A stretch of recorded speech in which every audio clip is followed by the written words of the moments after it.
बच्चों आज हम सीखने वाले हैं प्रश्नावली 9.1 अध्याय 9 क्षेत्रमिति का क्वेश्चन नंबर 4। ठीक है, एक चतुर्भुज आकार के खेत का विकर्ण 24 मीटर है। ठीक है, एक खेत बनाया गया है, यहाँ पर देखिए डायग्राम भी आपको दिया हुआ है। तो ये जो खेत है चतुर्भुज के आकार का है। ठीक, तो ये इसका विकर्ण कहलाएगा, क्योंकि इस शीर्ष से इस शीर्ष को मिलाने वाला जो रेखाखंड है ये विकर्ण कहलाता है। ठीक है, और शेष सम्मुख शीर्षों से, सम्मुख माने इधर एक इधर वाले, ठीक है, से इस विकर्ण पर खींचे गए लंब, इस विकर्ण पर खींचे गए लंब जो हैं 8 मीटर और 13 मीटर हैं। ये 8 मीटर है, ये 13 मीटर है। तो खेत का क्षेत्रफल ज्ञात कीजिए।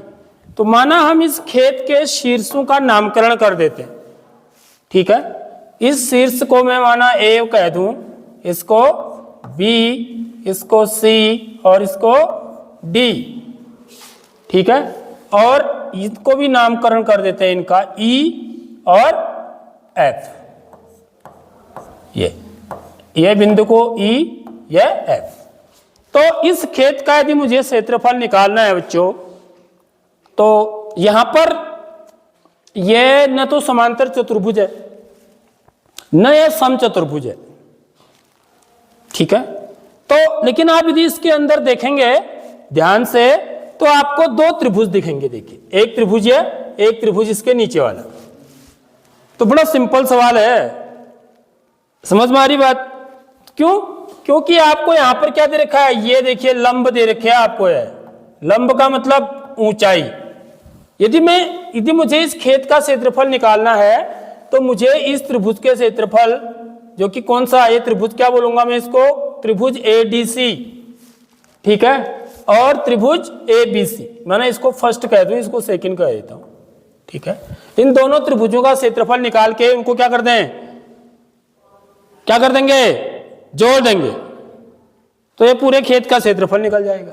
निकलेगा नहीं निकलेगा? तो यहां पर खेत का यदि मुझे क्षेत्रफल निकालना है, हल खेत का क्षेत्रफल, खेत का क्षेत्रफल बराबर हो जाएगा त्रिभुज ए बी सी का क्षेत्रफल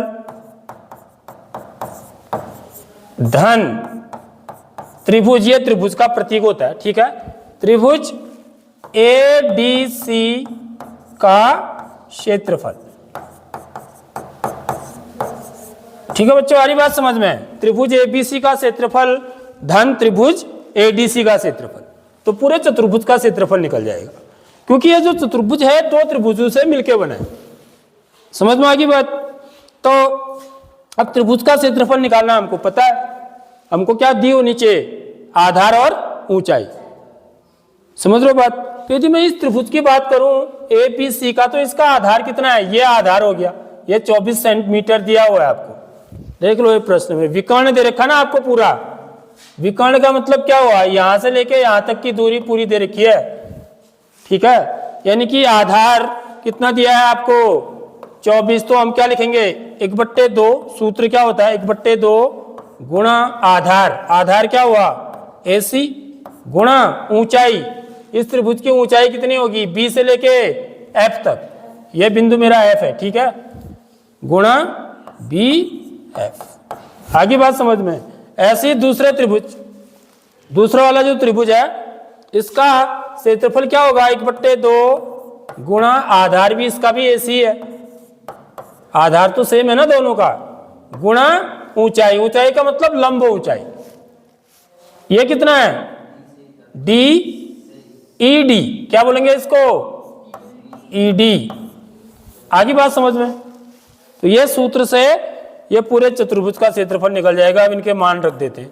AC का मान कितना है 24 मीटर गुणा BF का मान कितना है 8 मीटर धन 1/2 गुणा AC का मान 24 मीटर गुणा ED का मान 13 मीटर। ठीक है, आगे बात समझ में? तो यहां पर देखिए 2 से मैं 24 को काटूंगा तो कितनी बार कटेगा? 12 बार। बार दूनी 24, तो 12 बार को 8 से गुणा करेंगे, 12 96 मीटर गुणा मीटर क्या हो जाएगा? Metre square. धन ऐसे यहाँ 2 से 24 कट जाएगा 12 बार। 12 को 13 से गुणा करेंगे, बर्तियन 36 का 6 हासिल 3 बरकम 12, 12 में 3 जोड़ेंगे 15 मीटर स्क्वायर। ठीक है, अब इनको जोड़ दो, 6 में 6 जोड़ेंगे, 12 का 2 हासिल 1, 9 5 14, 14 और 1 15 का 5 हासिल 1, 1 और 1 2, 252 मीटर स्क्वायर जो होगा वो खेत का क्षेत्रफल हो जाएगा। आगे बात समझ में, यानी कि इस सवाल में हमें इस चतुर्भुज का क्षेत्रफल निकालने के लिए क्या करना पड़ा? इन दो त्रिभुजों के क्षेत्रफल को जोड़ना पड़ा। ठीक है, सिंपली बात समझ में आ गई नहीं आई? पर लोगों के पास बहुत। अब देखिए इसका 5वां क्वेश्चन कैसे करेंगे बच्चों। देखिए, किसी समचतुर्भुज के विकर्ण 7.5 सेंटीमीटर और 12 सेंटीमीटर हैं, तो इसका क्षेत्रफल ज्ञात कीजिए। तो समचतुर्भुज के देखिए आपको खाली विकर्ण दे रखे हैं, तो यदि समचतुर्भुज के विकर्ण भी हमको पता है ना, तो भी हम समचतुर्भुज का क्षेत्रफल निकाल सकते हैं। तो समचतुर्भुज किसको बोलते हैं? सबसे पहले वो पता होना चाहिए। समचतुर्भुज वह समांतर चतुर्भुज होता है जिसके सभी भुजाएं कैसी होती हैं? बराबर होती हैं। यह भी एक समांतर चतुर्भुज ही होता है, लेकिन ये ऐसा समांतर चतुर्भुज होता है जिसकी सभी भुजाएं बराबर होंगी। आ रही बात समझ में? तो इस स्थिति में इसके विकर्ण क्या हुए? देखिए, यदि मैं D को B से मिला दूं तो ये इसका एक विकर्ण कहलाएगा, समझ रहे हो? और दूसरा विकर्ण क्या हो जाएगा? A को C से मिलाएंगे, A को C से मिलाएंगे तो मुझे दूसरा विकर्ण पता लग जाएगा।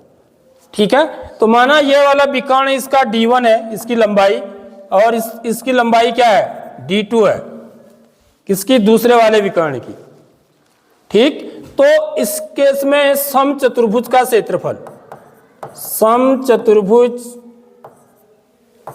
का क्षेत्रफल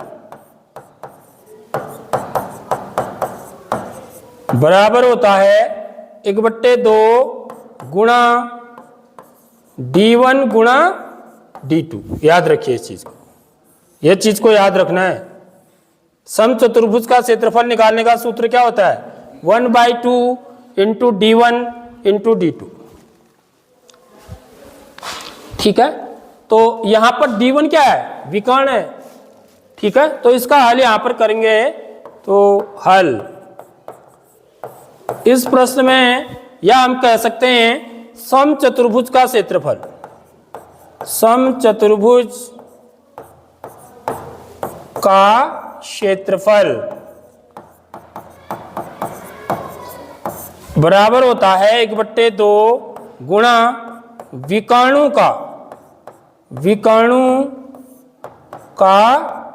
गुणनफल, विकर्णों का गुणनफल। समझ लो बात, ये विकर्णों का गुणनफल है। एक विकर्ण इसका D1 है, दूसरा विकर्ण D2 है, तो उनका गुणनफल। समझ लो बात। तो इसी को हम क्या लिखेंगे? 1/2 गुणा D1 गुणा D2। ठीक है, तब ये कितना आ जाएगा? 1/2 गुणा विकर्ण क्या है? 7.5 सेंटीमीटर गुणा 12 सेंटीमीटर। ठीक है, आगे बात समझ में। अब 2 से 12 कट रहा है, देखो कितनी बार? 6 बार। अब इसको गुणा करेंगे 7.5 को 6 से, 6 पंचे 30 का 0 हासिल 3, 7 छक 42, 42 में 3 जोड़ेंगे 45। दशमलव कहाँ लगेगा? यहाँ देखिए दशमलव एक अंक अंदर है, तो यहाँ भी दशमलव कहाँ लगेगा? एक अंक अंदर, यानी कि 45 सेंटीमीटर स्क्वायर। तो क्या बोलेंगे इसको? 45 सेंटीमीटर स्क्वायर। यह क्या होगा? इस समचतुर्भुज का क्षेत्रफल होगा।